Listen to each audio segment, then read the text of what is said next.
I think we're going to go ahead and get started. I was in the middle of a story. Well, close it a little bit because we're going to be on camera. We want to see make sure people know we're actually people here, and not just me talking. I think Ovid's gotten around to introduce himself to everyone, and I'm sure everyone knows him, so I'm not going to sit here and introduce him. But Ovid's going to speak for a few minutes, because if I introduce him, I'm going to say he's the next governor of the state. Yeah. He gets mad when I say that. So don't jinx me.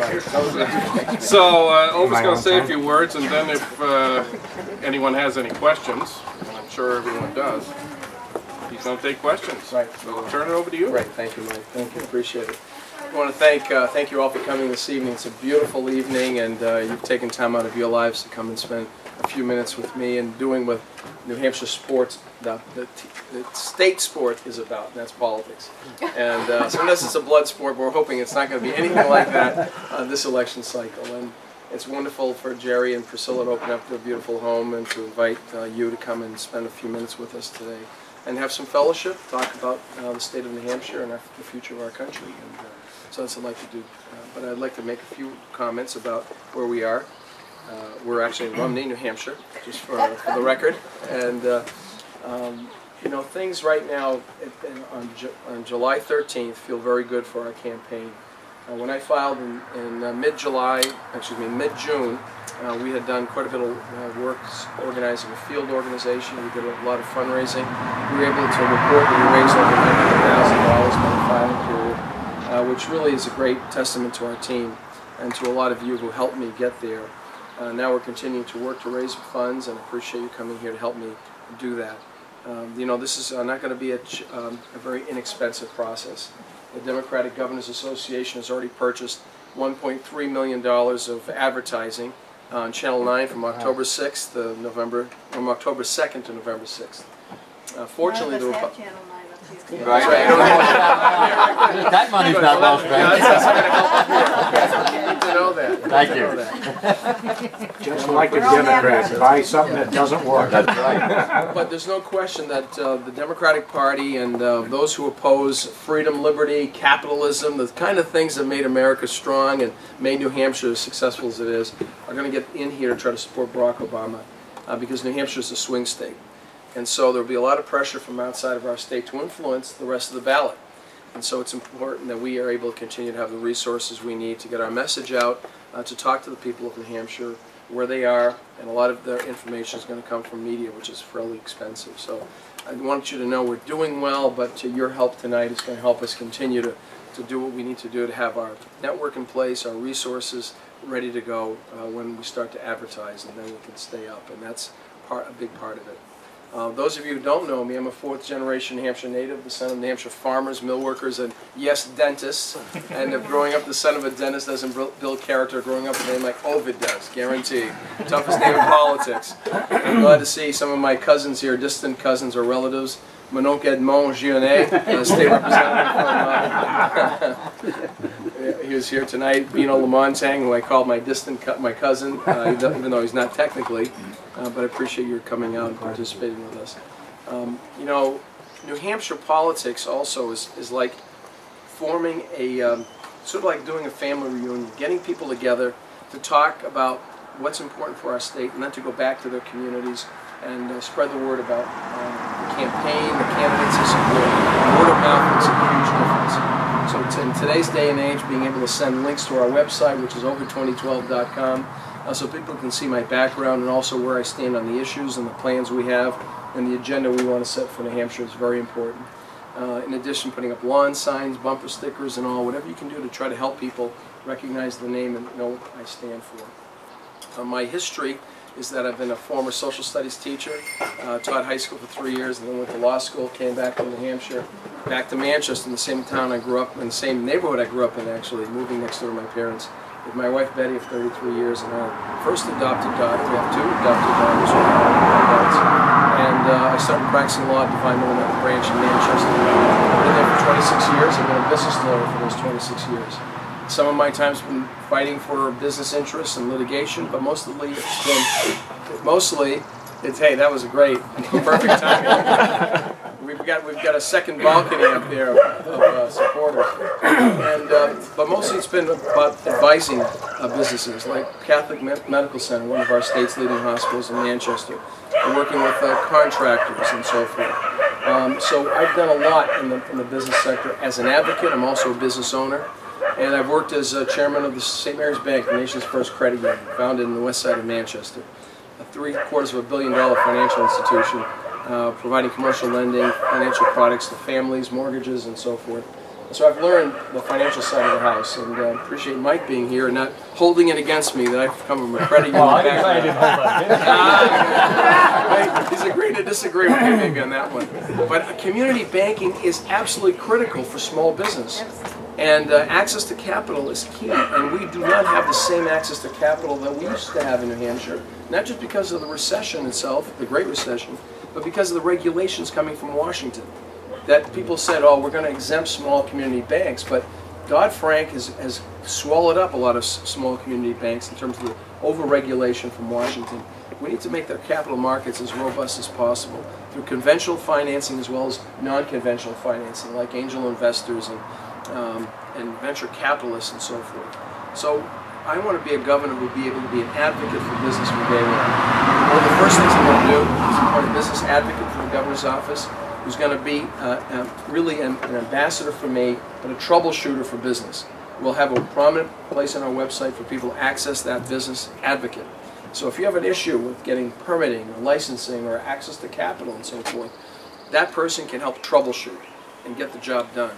And then we'll put together a business advisory group of business leaders around the state to be an ongoing advocacy council, if you will, to work with the business advocate and to find things that are getting in the way of business growth, to give recommendations for reforming state government. I want to be the most pro-business governor we've ever had in New Hampshire, because the future of New Hampshire depends on our economic vitality. It's no coincidence, I think, that in 1776, the Declaration of Independence was signed. And in that same year, Adam Smith published The Wealth of Nations, the seminal work on capitalism and the free markets. And we need to reclaim and rediscover the power of the free markets. And that's why I'm proud that Steve Forbes is endorsing me. Steve Forbes and other capitalists, people who are interested in free markets and the power of the open and free economy are going to work with me to make New Hampshire the very best state to do business. It's not good enough to say we're business friendly. CNBC just issued a report recently showing that we're 19th in the country in terms of our business climate and a pro-business approach. We need to be #1. And we need to do that by promoting our state as well, working with the Department of Resources and Economic Development. And I'm here to tell you that we're going to change the name of our state's marketing department from DREAD to something else. We're going to find something that's going to work, but DREAD is not going to be the name. I'll second that motion. You will, I bet you will. And we need to be smart about deploying resources, time and talent of our state employees who are working with regions of our state for economic development. We should have a statewide economic development plan that looks at the regions of the state in terms of strengths and weaknesses and helps to deploy resources to the need. I'm not going to be a governor who's going to govern to the averages. People say, oh, we have a 5% unemployment rate. Aren't we doing great? No, we're not doing great if you live in Colebrook, Berlin, Groveton, even in this area. And there's a lot of economic anxiety out there among the people. Businesses aren't expanding because people are concerned about the impact of healthcare costs and the regulatory structure and so forth. So my message to New Hampshire people and to you all here, asking you to relay the message to them that you know, is I have real-world leadership experience in business.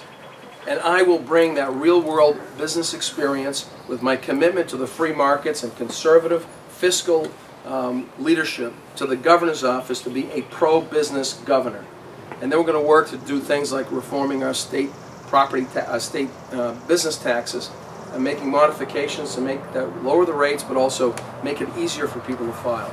Also make it clearer that we're going to be incentivizing, if you will, through certain deductions, things that people can do to help retain talent. For example, if an employer wants to pay off part or all of a student loan to recruit someone to work in the workplace, then we should be able to deduct that as a business expense. And we're recognizing that in our plan. And our plan is called the Easy Plan. And it's easy for a reason. It's going to be easier to comply with, easy to follow, and then make it out of state in terms of complying with those business taxes. Then we need to look at state government too. Reforming state government is part of the equation. We can talk about that. And then finally, I have a lot of leadership experience in the civic and charitable world. I've served as president of the Dan Webster Council. John's brother succeeded me as president, and Jerry's done a great job. Boy Scouts in New Hampshire are a vibrant organization working with young people and using the help of volunteers around our state. We need to continue to work with groups like the Boy Scouts, Easter Seals, charitable organizations that work in partnership with the state to provide that safety net for our citizens. Betty and I are foster parents of a special needs young man who came to us when he was 2 weeks old. He's now 24 years old. He's actually in our campaign office today. He also vacuuming as part of his occupational program. We're conservatives. Anytime conservatives have a heart, we don't abandon those who are truly needy. We try to make sure that the resources are there for them, but for them who are truly needy. And as a governor, I'll bring that kind of commitment as well. So I really want to thank you for being here. Please visit our website again, ovide2012.com. Find out more about where I stand. Follow us on Facebook as well. We're all over the state. Tomorrow I'll be in the Warren Parade, and I'll try to give a high five to the rocket in the middle of downtown Warren as a good luck charm. And we're going to be all over the state for the next 2 months as we go through the primary. And if we win the primary, which I hope with your help we will, we'll send a message. And if we win by a significant amount, which I hope we will too, we'll send a powerful message to the rest of the state that our campaign is on the move with the kind of momentum that is necessary, because we're going to have a real battle in the general election. And I guarantee you, I'm a nice guy, and some people say I'm too much of a nice guy, but I'm not afraid to take on a fight. And I've taken on fights for clients, and anyone who's worked with me in litigation knows that I can be tough too, and I will be tough against that Democratic nominee who's going to try to take New Hampshire in a very different direction than we would take New Hampshire. And the choice is going to be sharp, and there will be no doubt about which way we should be going.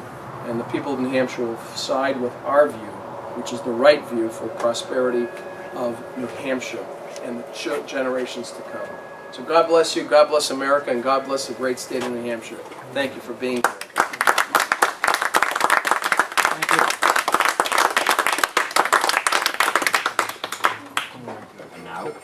So, questions?